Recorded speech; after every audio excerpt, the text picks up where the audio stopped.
Random House Audio presents Loon Lake by E.L. Doctorow. Read for you by Mark Bramhall. They were hateful presences in me, like a little old couple in the woods, all alone for each other, the sun only a whim of fate. It was their lousy little house. They never let me forget that. They lived on a linoleum terrain and sat in the evenings by their radio. What were they expecting to hear? If I came in early, I distracted them. If I came in late, I enraged them. It was my life they resented, the juicy fullness of being they couldn't abide. They were all dried up. They were slightly smoking sticks. They were crumbling into ash. What, after all, was the tragedy in their lives implicit in the profoundly reproachful looks they sent my way? That things hadn't worked out for them? How did that make them different from anyone else on Mechanic Street? Even the houses were the same, 2 by 2, the same asphalt palace over and over. Streetcars rang the bell on the whole fucking neighborhood. Only the maniacs were alive. The men and women who lived on the street. There was one we called St. Garbage who went from ashcan to ashcan, collecting what poor people had no use for. Can you imagine? And whatever he found, he put on his cart or on his back. He wore several hats, several jackets, coats, pairs of pants, socks over shoes, over slippers. You couldn't look at his face. It was bearded and red and raw, and one of his eyes ran with some yellow excrescence. Oh, St. Garbage. And 3 blocks away was the mill where everybody in Paterson made the wages to keep up their wonderful life, including my father, including my mother. They went there together and came home together and ate their meals and went to the same bed together. Where was I in all of this? They only paid attention to me if I got sick. For a while there I got sick all the time, coughing and running fevers and wheezing, threatening them with scarlet fever or whooping cough or diphtheria. My only power was in suggesting to them the terrible consequence of one mindless moment of their lust. They clung to their miserable lives, held to their meager rituals on Sundays, going to Mass with the other suckers as if some monumental plan was working out that might be personally painful to them but made sense, because God had to make sense even if the poor dumb hollow-eyed hunkies didn't know what it was. And I despised that. I grew up in a dervish spin of health and sickness, and by the time I was 15, everything was fine. I knew my life, and I made it work. I raced down alleys and jumped fences a few seconds before the cops.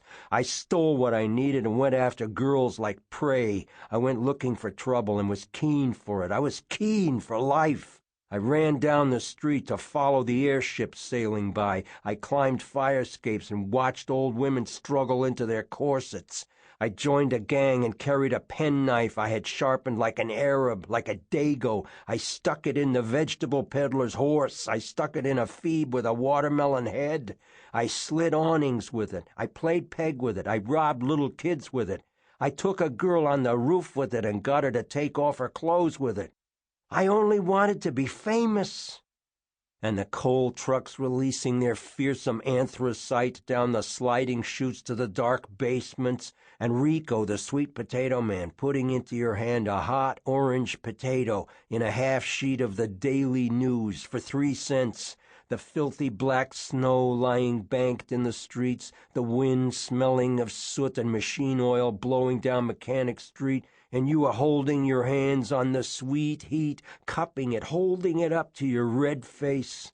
The taking humbly, almost unconsciously of goodness by little kids who took it all, the rage of parents, the madness of old women in the dank stairwells, murder, robbery, threat in the sky, the unendurable prison of schoolrooms.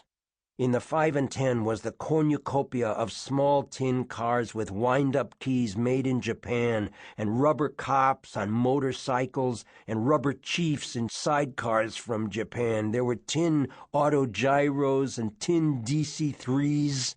You went for the small things, the molded metal car models that would fit in your palm. You watched the lady in her green smock and the eyeglasses looping from a black string around her neck, and when she turned, out came the white hand like a frog's tongue, like a cobra's, and down the aisles you went, another toy of goodness, bright painted toy of gladness in your pocket.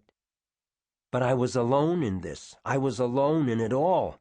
Alone at night in the spread of warmth, waking to the warm pool of undeniable satisfaction pissed from my infant cock into the flat world of the sheet, and only when it turned cold and chafed my thighs did I admit to being awake. Mama, oh, Mama.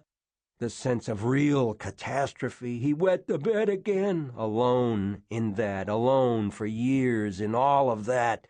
I don't remember anyone's name. I don't remember who the gang members were. I don't remember the names of my school teachers. I was alone in all of it. There was some faculty of being alone I was born with. In the noise of life and clatter of tenement war, my brain was alone in the silence of observation and perception and understanding, that true silence of waiting for conclusions, of waiting for everything to add up to a judgment, a decision, that silence worse than the silence of the deaf and dumb. And then one day I am caught breaking the lock on the poor box, the fat priest in his skirts grabbing my neck with a hand like pincers, not the first time slapping my head with his flat hand and giving me the bum's rush back to the sacristy behind the stone Christs and Marys and the votive candles flickering like a distant jungle encampment, and I conceive of what a great vaulting stone penitence this is, with its dark light, quite deliberate, and its hard stone floors and its cathedral carved space, intimating the inside of the cross of man, the glory of God, the sin of existence, my sin of existence, born with it, stuck with it, and raging them all with it, God the Father, the Son, and that other one, really pissing them off with my existence. I twist, turn, kick. The Father has balls. They don't cut off their own balls. They don't go that far, the son of a bitch. Spungo! I aim truly, and he's no priest going down now, with eyes about to pop out of his head, red apoplectic face. I know the feeling, Father, but you're no father of mine. He is on his hands and knees on the stone. He is gasping for breath. You want your money? I scream. Take your fucking money, and rearing back, throw it to heaven. Run under it as it rains down pennies from heaven on the stone floor, ringing like chaos loosed on the good stern Father. I run through the money coming down like slants of rain from the black vaults of heaven. I lived in New York for a couple of months. It seemed to me at first an incredibly clean place, with well-dressed people and washed cars and bright-painted red and yellow streetcars and white buildings. It was a stone city then, and in Midtown the skyscrapers were white stone, and the sanitation men went around pushing big cans on two-wheeled carts, and they'd stop here and there and sweep the gutters. That seems incredible to me now. They wore white jackets and white pants and military-style caps of khaki, and in Central Park, which I thought of as the country, the park men came along with broomsticks with a nail on the end of them and impaled cigarette wrappers and ice cream wrappers on these sticks and then wiped the sticks off in these burlap bags they carried over their shoulders. The park was glorious and green. The city hummed with enterprise. It was a wonderful city, I thought, a place where things happened, and where everyone was important, even street sweepers, just from being there, not like Paterson, where nothing mattered because it was Paterson, where nothing important could happen, where even death was unimportant. It had size, it had magnitude, it gave life magnitude. It was one of the great cities of the world. And it went on. It was colossal. Miles of streets of grand, famous stores and miles of streetcar tracks, great ships bassoing in the harbor and gulls gliding lazily over the docks. I rode the clattering elevated trains that rocked and careened around the corners, and when the weather was cold, I stayed aboard, making complete circles around the city, keeping warm on the rush seats set over the heaters. I got to know the city. It calmed me down. Off on its edges, you could always get a place to flop. There were still shanties on the... Sample complete. Ready to continue?